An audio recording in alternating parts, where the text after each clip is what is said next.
Hey everybody, my name is Riggs, and this is actually going to be recorded after the fact, so let's go ahead and start the video. There you see my usual intro, blah blah blah. Hey, what's up everybody, my name is Riggs.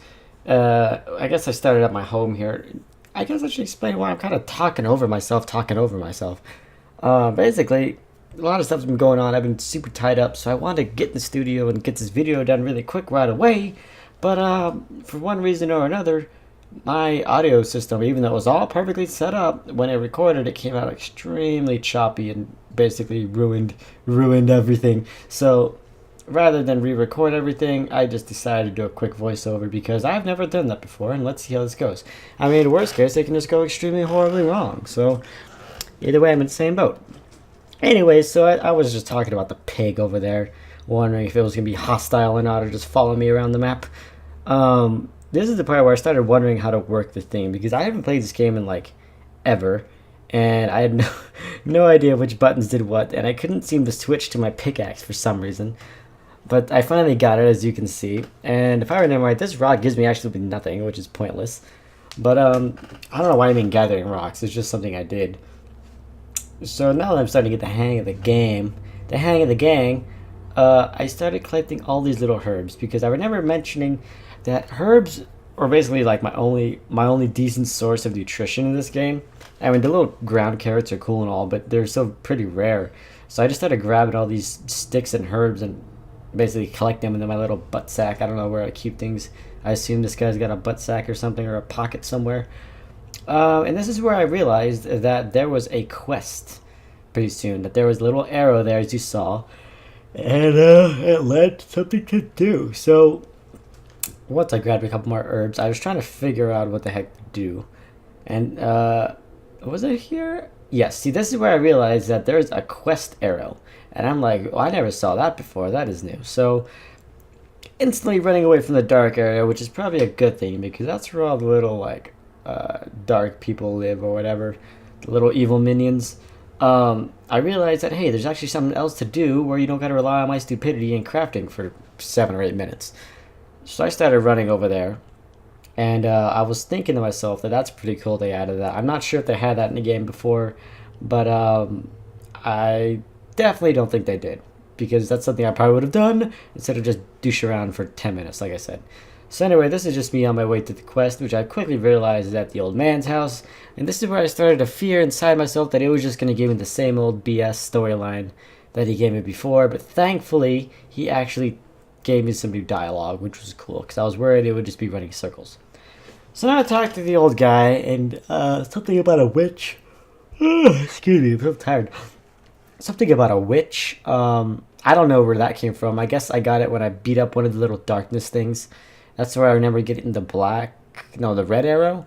I don't know where I got this quest for the yellow arrow or the witch somehow.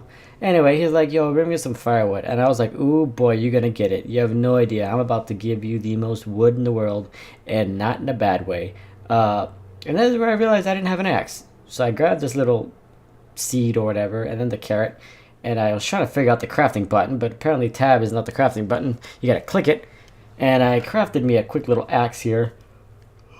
Where I started chopping down the wood, which is basically just holding E, which is super convenient. And if you continue to hold it, your guy just picks up all the wood and then runs to the nearest tree and continues, which is pretty convenient because it makes it really great for lazy people like me. You know, like in Don't Starve, where you gotta bash the left click and sometimes your guy just runs off for some reason. I really like this mechanic, honestly. I think it'd be cool to implement that.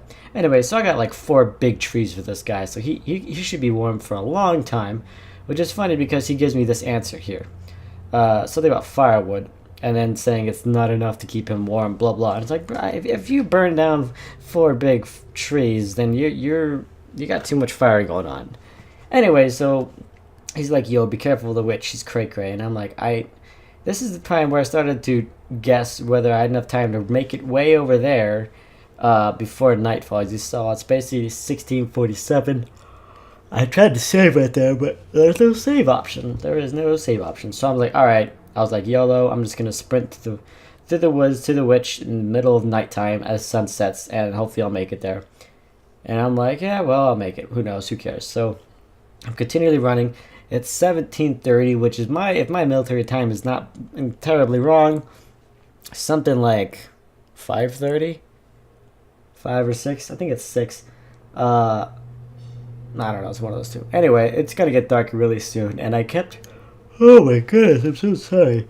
Jesus, I kept running out of sprint because I kept trying to hold it, and I was trying to get through the woods because darkness is falling, and I'm sprinting through the woods, and I see this candy cane looking house, and I'm like, oh, this is a dope looking house. It's got a little yard, and I realize, oh, this is the witch's house. Figures. So I go inside, and I'm greeted with a kitty and a blue-haired woman, and I'm like, yeah, go talk to the kitty first. Meow. And then I talk to her, and she's pretty chill. I like her hair, and she's like, I wasn't expecting company. Get out of here. And blah, blah, blah. Something about the Snow Village and their little hearts. And then I'm like, yeah, well, the enemy saw you. And she's like, all right, cool. Well, I saw what happened, blah, blah, blah. But you got to get me this thing. So now she's giving me a quest, and it's basically turning into your classic RPG or Skyrim where quest equals side quest and 10 other quests all at once. So now she's like, you gotta go find it in the No Snow Lands. And I'm like, No Snow Lands? That sounds bonkers, man. That's cray-cray. They're like, alright, let's see where these No Snow Lands are. So I try to pick these things up, which aren't pick-upable at all, by the way. They're just cool little objects. And I realized that the No Snow Lands is basically right next to my goddamn house. So I ran into a huge circle for, like, no goddamn reason. So that's probably what I'll have to be going next episode. This is the part where I realized I didn't have enough time to get all the way over there, so I'm just going to call it here. And I started talking about my car. Basically, my car broke down. My Camaro is all broken. I got a bunch of broken bolts in my exhaust manifold and the head and other brackets and crap. So I've been wrenching on that thing for like 3 days. And as you can see, my hands are all dirty. And I cleaned. I cleaned for this video, damn it. I washed up and I'm still dirty. So some stuff you guys probably don't care about. But anyway, if you liked the video, please hit that like button below. If you know anybody who might like my videos, feel free to share it to them and comment their name below. And if you like this video, make sure to comment so I know to do more of it. My plan is to get back into this game because it's pretty cool and it seems like it's really opening up to a bigger storyline, which I like. So as always, everybody, make sure you have fun out there. Subscribe to 2 videos every day. At least one. At least a video for sure, but probably 2 every day I can. And as always, everybody, take care out there.